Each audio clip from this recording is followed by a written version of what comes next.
Hi guys, నా పేరు సంపత్. ఈరోజు మన జిమ్ మేకింగ్ సిరీస్ లో డే 1. ఈ వీడియోని మనం మిడిల్ క్లాస్ వాళ్ళకి మాత్రమే చేస్తున్నాము. ఇప్పుడున్న మార్కెట్ లో జిమ్ ఫీజు అనేది చాలా అంటే చాలా ఎక్కువగా ఉంది. అది మన మిడిల్ క్లాస్ వాళ్ళు అస్సలు అఫోర్డబుల్ చేయలేకపోతున్నారు. అలా అని ఒక మిడిల్ క్లాస్ వ్యక్తి ఫ్లిప్కార్ట్ లో లేదా అమెజాన్ లో చూస్తే చాలా అంటే చాలా ఎక్కువ ప్రైసెస్ ఉన్నాయి. 2000-3000లో ఎక్విప్మెంట్ దొరుకుతుంది.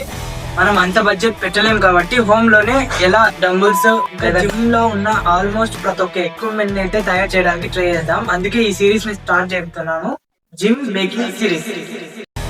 నేనైతే కొన్ని ఎక్విప్మెంట్స్ అయితే చేశాను, అవి ఇప్పుడు చూద్దాం పదండి. ఇది ఇప్పుడు ఉన్న మన హోమ్ జిమ్ కండిషన్ చాలా చెత్తగా అయితే ఉంది.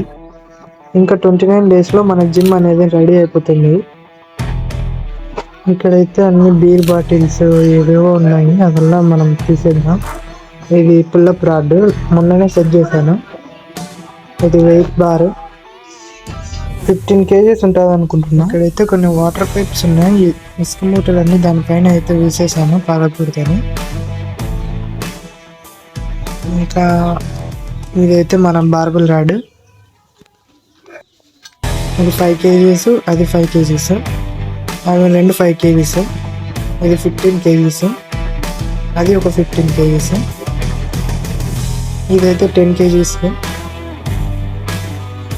స్కిప్పింగ్ రోప్ దాన్ని కట్టేసింటి తెగిపోయింది. ఇది బైక్ హ్యాండిల్. ఫోన్ వీడియోలు మీరే చేస్తారు, దీంతో ఏం చేస్తాను. ఇప్పటి వరకు ఈ జిమ్కి పెట్టిన ఖర్చు తెలుసుకోవాలనుకుంటే కామెంట్ చేయండి. ఈ రోజుకైతే ఇదే గ్యాస్ వీడియో. బాయ్, రేపు కలుద్దాం.